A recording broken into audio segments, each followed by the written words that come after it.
What's going on, people? Welcome back to another abnormal video. Today's gonna be slightly different. Instead of bodyweight training, I'm gonna be sharing with you guys one of my own gym workouts. So for those of you that don't know, I do actually mix gym and calisthenics. So I mainly go to the gym to work on my legs, but every now and then I like to switch it up and also work different muscle groups. The reason behind this is mainly because I want to be a well-rounded, a complete athlete. So I do want to squat heavy, bench heavy, deadlift heavy, and also still be able to perform all these gravity defying stunts such as the front lever and the planche. I think another reason why I mixed both is because gym provides a different training stimulus. And I've talked in my previous videos about progressively overloading. So you want to be constantly changing your routine in a way that you will progress. So whether it's adding weight, changing the sets or reps or the rest time, whether it's changing up the whole training stimulus such as going to the gym, you want to be changing it up in a way that your body's forced to adapt and grow muscle. So I won't continue talking. Hope you guys enjoyed the video. I'll be commentating over it, so I'll see you shortly. Alright, so for the first exercise, what we did was like a short circuit, but it was quite intense. So we did 4 different exercises back to back, and then we did about 3 sets of these. So this is the second set. As you see now, the first exercise is going to be explosive dumbbell bench press, and you're going to be performing 8 reps. So what you want to do is make sure that you power up and then come down nice and slow. Now straight after that, you bring the dumbbells close into you and again perform 8 reps, just pressing up and down. And you want to try and be as explosive as possible. All of these circuits that we're doing are really explosive. So you'll notice that when you perform this kind of circuit, you'll start to sweat a lot, your heart rate will go up, but you also get a nice pump. So then after that, we move to bicep curls. So again, you're just going to stand shoulder width apart, curl the bicep all the way up and then bring it back down.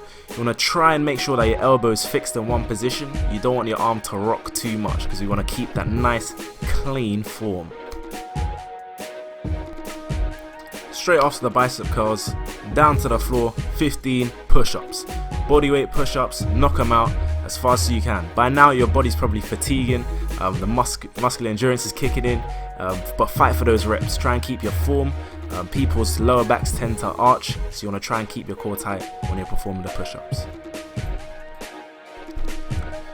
Moving on to the next circuit, bit of isolation work, focusing in on standing bicep curls. But with this time we're using the bench to really isolate that bicep muscle. You're going to come all the way down as low as possible, really stretch that bicep muscle and then come back up. Now I haven't trained like this in a long time, so I usually focus mainly on bodyweight training.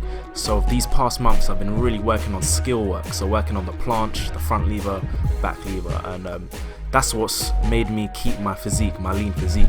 I would say gym is just an accessory. So for example, let's say you're lagging in a skill such as the one-arm pull-up. I would definitely include some kind of isolation exercise such as standing bicep curls, just to strengthen that bicep muscle. Because like I've said previously in videos, when it comes to calisthenics, it's hard to isolate specific muscles or muscle groups. So in that sense, that's why I do also go to the gym for that reason as well. Once you've done your standing bicep curls, you then move on to hammer curls. So as you can see, as the fatigue starts to kick in, your form starts to go, but just try and make sure that you don't rock too much, that it will actually possibly injure yourself. As long as you're not rocking too much, you should be fine. Now, the next circuit is going to target a bit of your back and a bit of your chest as well. But in my opinion, I didn't really like this circuit. As you can see, these are T-bar rows. The form wasn't the greatest as I tried to load up the weight. But yeah, in my opinion, because of the big weights, you don't get that nice range of motion. So if you do these exercises, pick small weights so you can get a better range of motion. And that will allow you to feel the exercise much more. Straight after that, we went right into upright rows. I think this was like the last set. We did about 5 sets of these, so as you can see, the tempo is really high. I just wanted to finish the circuit. So ideally you want to slow it down, really have a nice squeeze at the top, feel your trap squeezing as well, and yeah, perform X amount of push-ups. I think 15 push-ups straight afterwards. So this is quite an intense circuit. You do get a nice sweat and a nice pump from it. To finish off, we just did a bit of foam rolling on our upper body, so just a nice bit of myofascial release just to relax and make the muscles a bit more loose from those intense circuits. So the question that I get asked the most is, how do you actually mix calisthenics and gym? Like, what is the optimal routine? Now, there's no optimal routine, but what I usually do is I would do 2 days of bodyweight training, so push-pull, 1 day in the gym doing legs, and then another day in the gym doing a muscle group of my choice, which is usually my upper chest. So yeah, when it comes to bodyweight training, I think you can get a nice big back just from doing loads of pulling exercises, nice shoulders as well from all the dips and the planche leaning exercises. But when it comes to the chest, there's not a lot of bodyweight exercises you can do.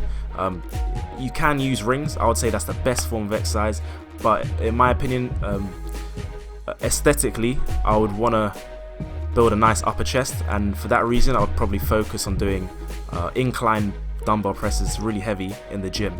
So that's how I usually split out my training. So I'm training 4 times a week, push, pull, legs, and muscle group of choice.